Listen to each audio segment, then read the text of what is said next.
우리가 구원받은 백성, 너무 귀한 축복이죠. 그리고 신앙은 날마다 성장해야 되죠. 잘하지 못하면 안 되잖아요. 그래서 오늘 이 말씀을 통해서 우리가 교훈을 받고자 하는 겁니다. 오늘날 그리스도인들 가운데서는 약속은 어떤 일이 있더라도 지키는 사람이 있는가 하면 애초부터 지킬 생각하지도 않는 사람이 있어요. 또 다른 사람의 충고를 결코 받아들이려 하지 않는 사람도 있습니다. 그러나 신앙이 성숙한 사람일수록 윗사람이나 신앙적인 사람의 말을 잘 받아들이는 것입니다. 신앙적인 권면을 잘 받아들이지 않는 자는 하나님 말씀도 잘 받아들이지 않습니다.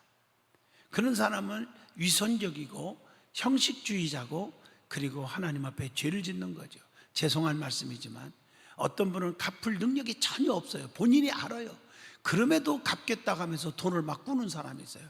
그건 사기라고 하는 겁니다. 이 믿음의 사람은 절대로 그래서는 안 됩니다. 여러분, 어려우면 어려운 대로 극복하고 주어진 환경 따라서 사는 것입니다. 저도 그렇습니다. 솔직히 저는 자라오면서 먹을 것 없으면 라면 끓여 먹고요, 라면도 없으면 물 마시고 살았습니다. 그러면서도 하나님 앞에 엎드려 기도했어요. 남 앞에 해를 끼치거나 돈을 꿔서 못 갚았다든가 그런 일이 저는 없습니다. 사랑하는 성도 여러분, 우리는 하나님과의 약속, 또 사랑과의 약속은 귀하게 여길 수 있는 그런 성도들이 되시기를 바랍니다. 자, 그러면 그 믿음이 성장하기 위해서는 어떻게 해야 하겠느냐 하는 것입니다. 그것이 오늘 출애굽기 8장을 통해서 우리에게 답을 줍니다. 믿음이 성장하기 위해서 어떻게 해야 됩니까? 첫째가 1절로 15절의 답이 나오죠. 신앙이 성장하려면 우리의 생활 속에, 우리의 마음 속에 간사하지 않아야 한다는 것입니다. 하나님께서는 모세에게 너는 바로에게 가서 내 백성을 보내라. 그러면 그들이 나를 섬길 것이니라. 만약 보내지 않으면 개구리로 너의 온 지경을 칠 것이라. 이렇게 경고를 하셨습니다. 1절로 2절의 말씀이죠. 이어서 하나님께서는 모세에게 너는 아론에게 지팡이 잡은 손을 강 우나 연못 위에 펴서 개구리가 올라오게 하라. 이렇게 5절에 보니까 그렇게 말씀하셨어요. 또 6절에 보니까 모세와 아론이 하나님의 말씀에 순종할 때 개구리가 올라와서 애굽 온 땅을 개구리 떼들이 덮어버렸습니다. 애굽 술객들은 개구리를 없애기는커녕 오히려 더 많게 하였다고 했어요. 7절에 개구리는요, 애굽인들에게 신과 같은 것이었는데 강에 있어야 할 개구리가 강에서 올라와서 애굽 온 땅을 덮었으니 이거 한번 상상해 보세요. 얼마나 역겨웠겠습니까? 얼마나 괴로웠겠습니까? 개구리 때문에 난리가 난 겁니다. 결국에 개구리로 인하여 바로는 애굽인에게 비난의 대상이 되었죠. 이렇게 되니까 더 이상 바로는 견딜 수가 없었던 겁니다. 그는 모세와 아론을 불러서 사정을 합니다. 8절에. 그래서 모세가 하나님께 간구하였더니 하나님께서 모세의 기도한 대로, 모세가 구한 대로, 요구한 대로 응답해 주셨어요. 본문 12절로 15절입니다. 우리 하나님은 의인의 기도는 간구함이 크도다 그랬어요. 주의 종들의 간구는 하나님이 들어주시는 것을 봅니다. 저도 목회하면서 깜짝깜짝 저도 놀라면서 하나님을 찬양합니다. 어째서 부족한 종의 기도를 들어주시는지. 그냥 급할 때는 급한 대로 하나님 급합니다. 그럼 급하게 들어줘요. 우리 교인들도 지금 수술을 하러 지금 들어간답니다. 울면서 기도했습니다. 하나님 수술 안 깨주세요. 급하게 기도하니까 세상에 검사해 보니까 수술할 필요가 없게 되더라는 거예요.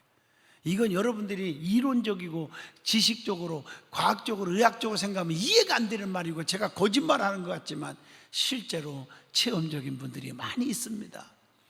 주의 종들의 중보기도가 중요하다는 것을 보여주고 있잖아요.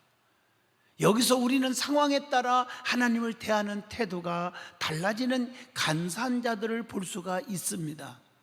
바로는 유업이 닥치자 하나님께 굴복하겠다고 장담을 해놓고 유업이 지나가자마자 다시는 약속을 어겨버렸어요. 15절에 보니까. 왜 그랬습니까? 이것은 하나님을 믿고 영접하기보다는 당장의 곤란한 문제만 해결하고자 하기 때문입니다. 순간 보이는 것만 빨리 극복하자, 이것 때문에 거짓말을 하는 거죠. 약속을 안 지키는 거예요. 우리는 약할 때는 겸손하다가 강할 때는 교만하지 않는지 반성해야 됩니다. 올 때와 나갈 때가 다르다는 말이 있지 않습니까? 하나님 한 번만 살려주면 이 목숨 바쳐, 그렇게 기도해 놓고 살려주면 목숨은 그만두고 하나님 앞에 시간도 안 들여요. 예배도 빠지고요. 이게 인간입니다. 그러다가 후회하는 일이 생기지 말고 우리는 하나님 앞에 함부로 약속하지도 말고 약속했으면 지키는 자가 되셔야 합니다. 어떤 사람은 교회 기둥 약속, 건축 약속 해놓고 지킬 생각도 안 하는 분들이 많아요. 그러면 안 됩니다. 우리 하나님은 다 기억된 바 있습니다. 힘들어도 먼저 하나님의 뜻을 이루고 약속을 지키면 나의 일은 순식간에 100배, 1000배로 해결해 주는 모습을 볼 수가 있고, 저도 그런 걸 엄청나게 체험하고 살았습니다. 바로가 이런 자가, 바로 같은 자를 간사한 자라고 말하는 것입니다. 우리 자신이 바로보다 나은 것이 무엇가 있느냐, 우리는 반성을 해봅니다. 자, 두 번째, 신앙이 성장하기 위해서는 어떻게 해야 하느냐? 16절로 19절에 답이 나옵니다. 주님의 능력을 인정해야 한다는 것입니다. 바로는 개구리가 없어진 것을 보고 숨통이 트이자 그는 다시 마음이 더 완악하게 되었습니다. 그러자 하나님께서는 모세에게 이번에는 지팡이를 들어 땅에 티끌을 쳐서 이가 되게 하라고 했어요. 16절에. 저도 어렸을 적에 많이 경험해 보잖아요.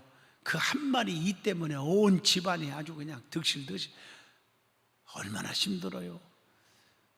얼마나 괴로운 일이었습니까? 그래서 시골에서 저도 기억나는데요, 식구들 전체를 거기다가 소독가루 같은 거, 이름도 잊어먹었는데 하여튼 그걸 전부 뿌리고, 옷에다 뿌리고, 이불에다가 뿌리고 그리고 난리도 아니잖아요. 그리고 온통 얼마나 긁어댔는지 피투성이가 되고, 이런 고통을 한번 경험한 적이 있습니다. 어릴 적에는 그랬어요. 모세와 아론이 순종했더니 애굽 온 땅의 모든 티끌이 이가 되어 사람과 짐승에게 달라붙어 버린 거예요. 본문 17절입니다. 이때 애굽 술객들의 반응을 한번 보십시다. 18절로 19절입니다. 지금까지는 술객들도 이와 같은 이적을 행할 수가 있었지만 이제는 그들의 마법으로도 이가 생기게 할 수는 없었다는 거예요. 여러분, 세상의 권세는, 세상의 모든 기적은 한계가 있는 거거든요. 그러자 술객들은 이는 하나님의 권능이다라고 인정을 합니다. 술객들은 인간의 정상적으로 하는 일들은 하나님의 능력과는 관계가 없고 인간이 할 수 없는 기적만을 하나님의 능력으로 생각을 했습니다. 그러나 실은 모든 것이 하나님의 능력입니다.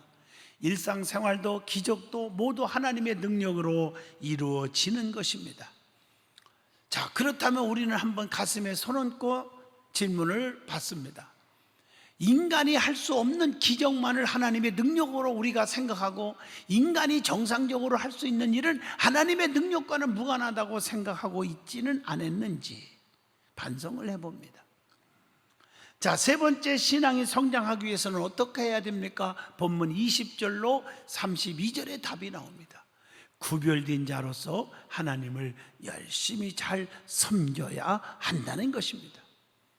하나님께서는 모세를 다시 바로에게 보내시며 내 백성 이스라엘을 보내라 이렇게 하셨습니다. 본문 20절에 보면요, 만약 보내지 않으면 21절에 애굽과 온 땅에 파리떼가 덮일 것이라 이렇게 말했어요. 그러나 이스라엘 백성이 살고 있는 고센 땅은 구별하여 파리떼가 없게 하시겠다고 하셨는데 과연 하나님께서는 말씀대로 이루셨습니다. 22절로 24절. 왜 하나님께서는 이스라엘을 구별하셨을까요?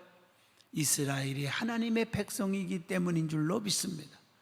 하나님은요, 하나님의 백성들에게는 해를 당하지 않게 하시고 그렇지 않은 자에게만 해를 당하게 하시는 하나님이 아니십니까?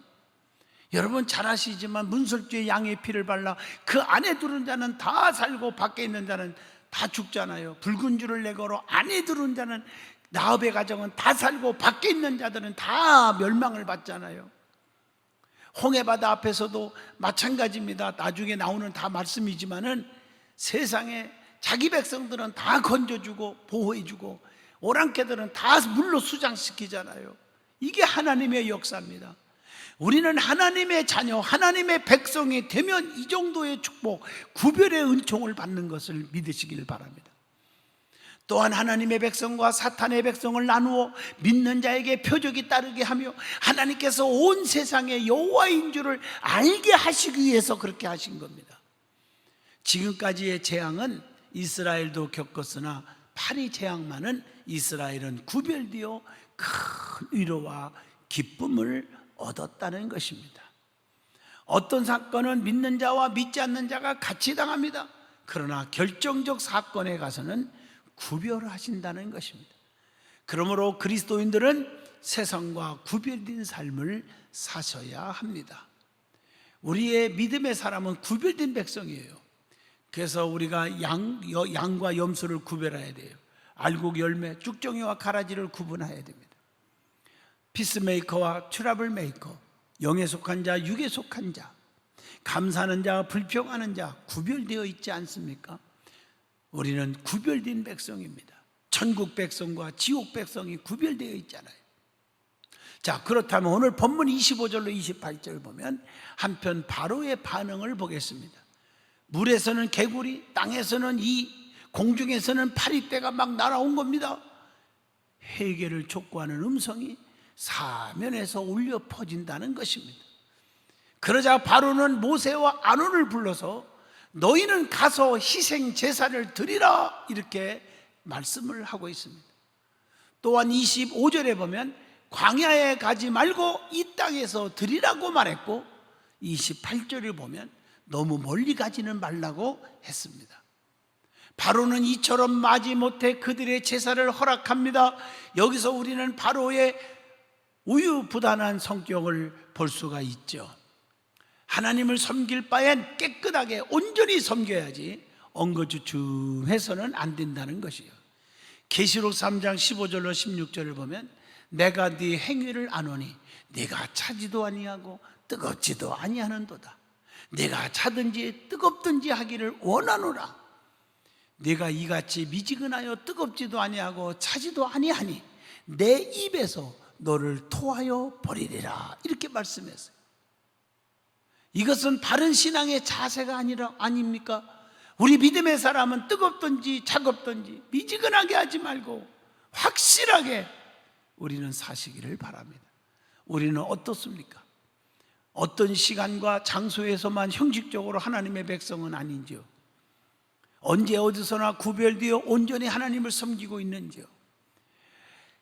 정말 이 코로나 바이러스로 인하여 평상시에 교회 와서 예배 드릴 때는 꽉 차서 예배를 드렸는데 유튜브로 예배를 드리라고 그러는데 유튜브에 들어가는 숫자가 반의 반도 안 돼요.